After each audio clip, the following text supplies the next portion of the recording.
Chào các bạn, rất vui vì bạn đã quay trở lại đây xem vlog này cùng Nguyên và dự án mái nhà có hoa. 2 tuần bận rộn với công việc và một số dự án cá nhân làm việc ra vlog chậm hơn thường lệ. Nhưng vẫn rất cảm ơn bạn đã kiên nhẫn chờ đợi để xem vlog thứ 13 trong quá trình phủ xanh mái nhà bằng loài cây mọng nước của Nguyên và dự án mái nhà có hoa.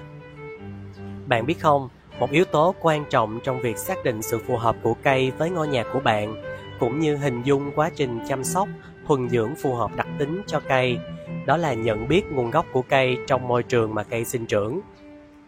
Lấy ví dụ, thực vật có nguồn gốc từ các vùng sa mạc sẽ cần lượng ánh sáng mặt trời mạnh hơn, đất tơi xốp hơn và thoát nước nhanh hơn.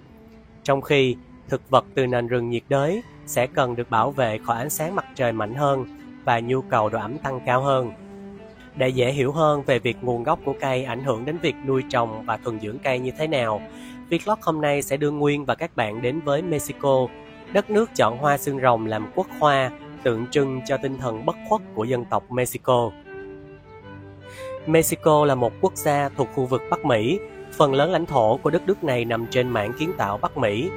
Về địa vật lý, phần lớn lãnh thổ Mexico thuộc về Bắc Mỹ, trong khi 12% lãnh thổ còn lại thuộc bán đảo Tehuantepec thuộc khu vực Trung Mỹ. Còn về mặt địa chính trị, Mexico được coi là một quốc gia Bắc Mỹ cùng với Hoa Kỳ và Canada. Những cây mọng nước dường như là một phần không thể tách rời trong đời sống của người dân Mexico. Bạn có thể bắt gặp hình ảnh cây xương rồng trang trọng trên quốc kỳ của Mexico. Đặc biệt hơn cả, bạn sẽ có dịp thưởng thức các món ăn làm từ cây mọng nước hay tham gia lễ hội xương rồng khi đến với quốc gia Bắc Mỹ này. Cây mọng nước là một trong những loài thực vật có sức sống mạnh mẽ nhất trên trái đất. Nó có thể tồn tại trong đồng cỏ và các khu vực đất đá khô cằn. Tại Mexico, xương rồng đã xuất hiện hơn 20.000 năm trước. Tùy theo chủng loại và điều kiện địa hình, cây mọng nước có hình dạng và kích cỡ khác nhau. Một số loại có thể cao đến 4 mét. Vẻ ngoài đầy gai góc của một số cây mọng nước có thể khiến bạn cảm thấy e ngại, nhưng chúng có thể được chế biến thành những món ăn rất ngon và độc đáo. Bạn sẽ muốn nếm thử khi nhìn thấy chúng trên thực đơn của các nhà hàng ở Mexico. Ngoài việc được người dân địa phương sử dụng làm thực phẩm hàng ngày, cây xương rồng còn được sử dụng làm thức ăn cho gia súc và làm nguyên liệu trong ngành công nghiệp sản xuất dầu gội đầu và chất tẩy rửa.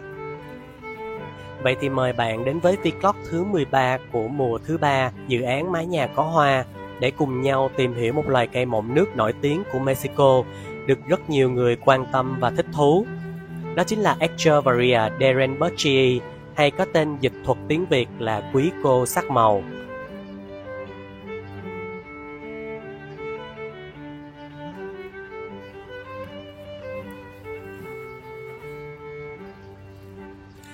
Echeverria derenbergii có nguồn gốc từ Mexico. Nó xuất hiện ở Sierra Mixteca, ở phía đông Oaxaca, là một trong những khu vực địa chất lâu đời nhất trên lãnh thổ Mexico. Sierra Mixteca là một vùng núi nằm giữa các bang Puebla và Oaxaca ở miền trung nam Mexico, trong khu vực được gọi là La Mixteca. Nó còn được gọi là Nudo Mixteco hoặc Escudo Mixteco, có nghĩa là 20 ngọn núi, với đỉnh cao nhất là 3.400 mét. Trong ngôn ngữ Mixtec, nó còn được gọi là Nunumie, vùng đất của những đám mây. Cây có tên khoa học là Echeverria derenbergii J.A. Purpurt. Các tên thường gọi là Baby Echeverria hay Painted Lady. Cây thuộc phân loại khoa học thuộc họ Rassulaceae và thuộc chi Echeverria. Cây được đặt tên nhằm tôn vinh Julius Derenpert, sinh năm 1873 và mất năm 1928. Ông là một bác sĩ và là nhà sưu tập thực vật người Đức, có mối quan tâm đặc biệt đến mesem, những loài xương rồng nhỏ kỳ lạ sống như đá, hay còn được gọi là lithop, những hòn đá sống. Trong thế giới mọng nước có khoảng 100 loài thực vật kỳ lạ, mập mạp, được gọi là mesem. Tất cả đều mô phỏng hình dáng của đá trong tự nhiên, hòa quyện với môi trường xung quanh khắc nghiệt. Mesem thường có điều kiện phát triển bất thường và chúng thuộc họ Azoaceae, chủ yếu đến từ Nam Phi và Namibia. Đó là lý do ông ấy là người tham gia và ủng hộ các cuộc thám hiểm thu thập thực vật của Maurice Cutdinter đến Nam Phi nhằm tìm hiểu các loài mesem. Echeveria derenbergii là một loài mộng nước tuyệt đẹp, tạo thành những bông hoa sen đá dày đặc, hình chớp, có màu xanh nhạt, thường có viền và đầu màu đỏ. Các hoa sen đá có thể phát triển đường kính lên đến 8 cm, tạo ra sự phát triển theo lớp từ khi còn nhỏ vào tạo thành các cụm lớn. Những chiếc lá dày, nhiều thịt, hình trứng, với chớp lá một điểm nhọn ngắn. Chúng có thể dài tới 4 cm, rộng 2,5 cm và dày 0,5 cm.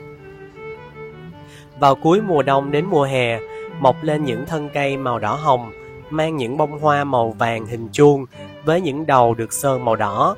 Những bông hoa tạo ra sự tương phản tươi sáng với mảng màu xanh nhạt của lá. Cây từng chiến thắng giải thưởng danh giá về công trạng vườn của Hiệp hội làm vườn Hoàng gia. Cây dễ dàng sống ở các vùng đất cát khô đến trung bình, đất thoát nước tốt dưới ánh sáng mặt trời hoàn toàn hoặc nắng một phần. Loài mộng nước này có khả năng chịu hạn nhưng sẽ phát triển tốt nhất khi được tưới nước thường xuyên.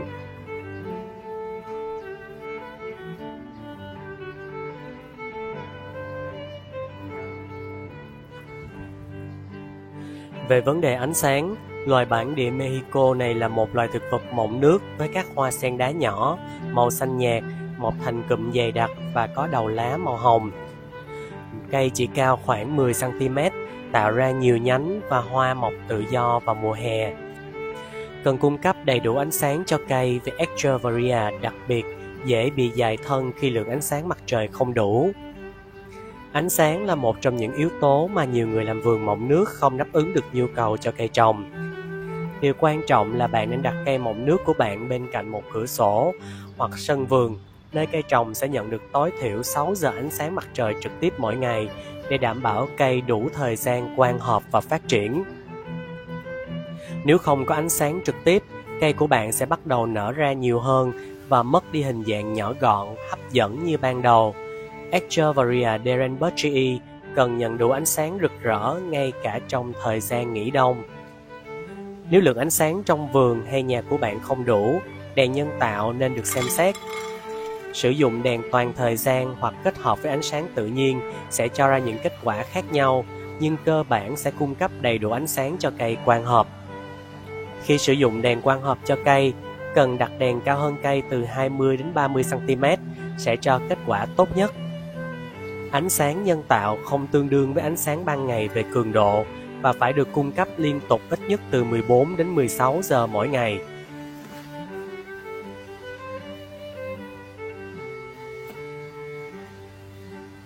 Về vấn đề nhiệt độ, những cây mộng nước phù hợp với điều kiện nhiệt độ ở khu vực khí hậu ôn đới.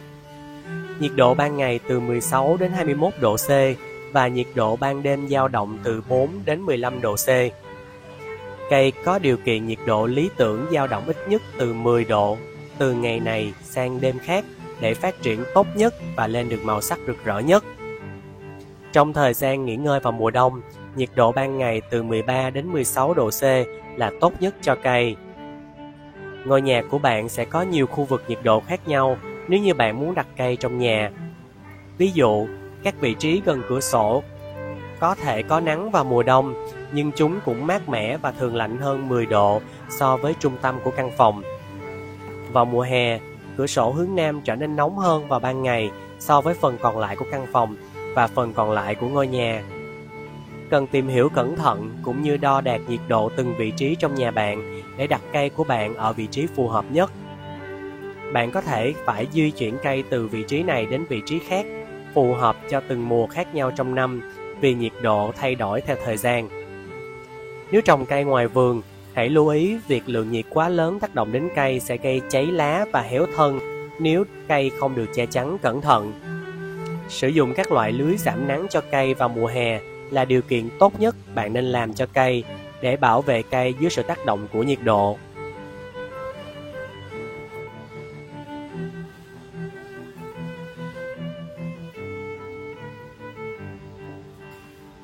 Về vấn đề tưới nước, quá nhiều nước là nguyên nhân thường gặp nhất gây ra sự suy yếu của cây mọng nước, và việc tưới nước cần được giám sát và thực hiện theo thời gian cụ thể để điều chỉnh độ ẩm cho giá thể. Chế độ tưới nước của bạn sẽ thay đổi theo thời gian trong năm. Thông thường, trong điều kiện ánh sáng yếu của mùa đông, từ tháng 10 đến tháng 2, chỉ tưới nước khi cần thiết để ngăn lá cây Echeveria của bạn bị nhăn lại do thiếu nước, với tần suất mỗi tháng một lần hoặc lâu hơn. Vào thời kỳ ngủ đông, cây của bạn không phát triển tích cực vào thời điểm này, và cây thích điều kiện khô hạn kéo dài để giảm hoạt động và tránh lượng nước dư thừa trong giá thể, dễ gây úng rễ. Khi bạn tưới nước, hãy để cây lấy nước với nhiệt độ phòng từ bên dưới để bạn không làm ướt lá. Khi nhiệt độ môi trường tăng lên và cây trở lại hoạt động bình thường, hãy tưới nước thường xuyên hơn, nhưng để đất khô hoàn toàn giữa các lần tưới. Cây mọng nước có rễ nông và chúng sẽ dễ bị thối nếu tưới nước quá nhiều.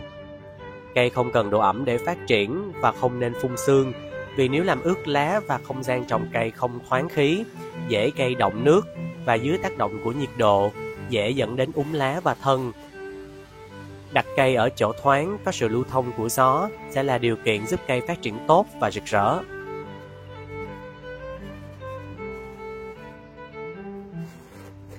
Về giá thể, đất lý tưởng cho cây sen đá nên là loại giá thể tơi xốp, thoát nước tốt, sống với môi trường sống bản địa của các loài cây mọng nước. Sử dụng giá thể thương mại là điều kiện dễ dàng nhất cho các bạn mới trồng và thuần dưỡng cây. Chỉ cần lưu ý, giá thể thương mại có thành phần giữ ẩm khá cao, nên tăng cường thêm một lượng đá chân trâu perlite để tăng khả năng thoát nước, giúp giữ độ ẩm trong giá thể, vừa đủ cho cây sen đá. Với các bạn sưu tầm sen đá lâu năm, thì việc chuẩn bị giá thể có phần cầu kỳ hơn, vì các bạn hiểu rõ đặc tính mà cây đang cần. Trong vlog lần này, Nguyên vẫn sử dụng công thức của các giá thể cũ cho cây Derenbach GE, vì cây không cần những điều kiện quá đặc biệt để phát triển khỏe mạnh. Giá thể bao gồm một túi giá thể thương mại 15 đề, một túi Boomai 5 đề, một túi Perlite 5 đề, một túi Akadama 5 đề, một túi Vermiculite 3 đề, phân tan chậm và thuốc tím. Giá thể này có khả năng thoát nước tốt, giữ độ ẩm không quá nhiều, hạn chế việc úng rễ, phù hợp với điều kiện nuôi trồng phun nắng mưa ở Sài Gòn.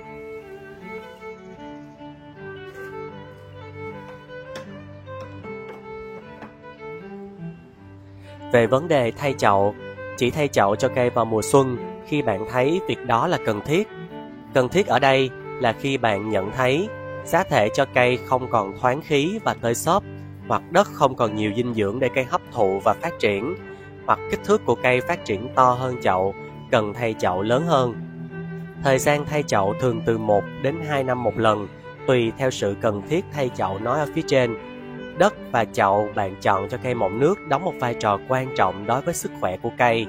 Độ ẩm quá nhiều xung quanh hệ thống rễ của cây là nguyên nhân của việc úng rễ, có thể dẫn đến cái chết đột ngột. Đó là lý do chậu của bạn phải có một lỗ thoát nước ở đáy để thoát hết lượng nước dư thừa trong giá thể. Việc thay chậu cần diễn ra trong thời tiết mát mẻ để giúp cây không chịu thêm tác động của nhiệt độ bên ngoài lên hệ thống rễ của cây. Vì khi thay chậu, rễ cây dễ bị tổn thương do vận chuyển từ chậu này sang chậu khác.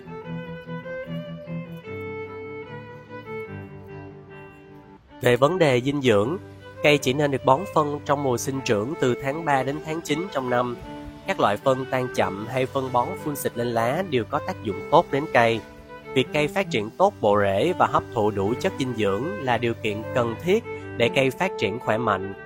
Phân tan chậm Thái Lan 14-14-14 được sử dụng rộng rãi vì tác dụng của phân bón tác động lên cây là điều không bàn cãi. Việc rải nhiều hay ít tùy thuộc vào sức khỏe của cây, nhưng tránh sử dụng quá nhiều gây thừa dinh dưỡng, và cây mọng nước cũng không quá chú trọng vào phân bón để phát triển. Sử dụng thêm B1 với liều lượng 1/2 so với khuyến cáo nhằm kích thích sự ra lá và đâm chồi, giúp cây khỏe mạnh và tạo thêm nhiều chồi lá mới. Về vấn đề nhân giống, hầu hết Echeveria có thể dễ dàng nhân giống từ lá, mặc dù một số loại nhân giống tốt hơn từ hạt hoặc là giâm cành. Để nhân giống bằng lá, hãy đặt từng chiếc lá vào giá thể cho loài cây mọng nước và đậy nắp cho đến khi cây mới nảy mầm. Nhân giống từ hạt chỉ nên thực hiện khi thời tiết ấm áp, độ ẩm trong không khí cao. Còn về việc nhân giống bằng giâm cành, các bạn có thể xem lại ở các vlog trước, có hướng dẫn rất cụ thể để thực hiện.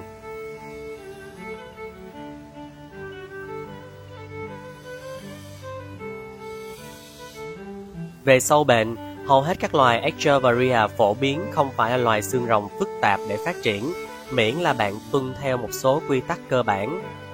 Đầu tiên, hãy cẩn thận không bao giờ để nước đọng trong hoa sen đá, vì nó có thể gây thối hoặc nấm bệnh, giết chết cây. Ngoài ra, loại bỏ các lá chết ở dưới cùng của cây khi nó phát triển.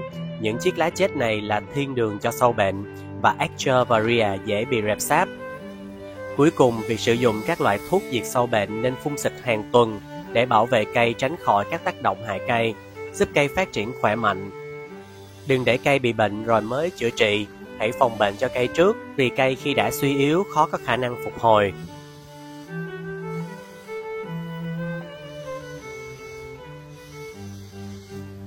Về vấn đề độc tính, không có ghi nhận hay báo cáo nào về độc tính của cây tác động lên con người và vật nuôi. Nên tránh sử dụng các loài mọng nước làm thực phẩm, vì nếu không sử dụng thường xuyên, dễ dẫn đến các bệnh liên quan về tiêu hóa. Rất mong dự án đã mang lại thêm cho các bạn một góc nhìn mới về loài cây mọng nước và loài cây bản địa của Mexico, Derenbergii. Cảm ơn sự quan tâm của các bạn đến các cây sen đá xinh đẹp. Thời tiết Sài Gòn đang chuyển vào mùa mưa, nên nhiều bạn đang rất lo lắng về việc mưa nhiều kẻ úng cây và lá. Lời khuyên chân thành nhất của Nguyên vào thời điểm này là nên chuẩn bị thật kỹ càng về giá thể để cây có một giá thể thoát nước tốt. Bên cạnh đó, việc quan sát việc úng nước trên lá của cây để khi có tác động của nhiệt, cây không bị úng lá và thân. Nếu vườn của bạn nhỏ, có thể di chuyển cây vào bên trong hiên nhà để tránh tác động của lượng nước dư thừa. Nếu vườn của bạn rộng lớn, thì việc sử dụng các loại mái che mưa trong suốt giúp cây vẫn đủ ánh sáng, cũng như tránh được nước và độ ẩm ảnh hưởng đến cây. Bên cạnh đó, việc tạo môi trường thoáng gió cho cây rất quan trọng để cây luôn khô thoáng và mát mẻ. Hy vọng vườn sen đá của bạn sẽ vượt qua được mùa mưa năm nay, cũng như luôn cầu chúc bạn và gia đình luôn khỏe mạnh và bình an khi mùa mưa sắp đến. Xin chào và hẹn gặp lại các bạn trong vlog lần tới.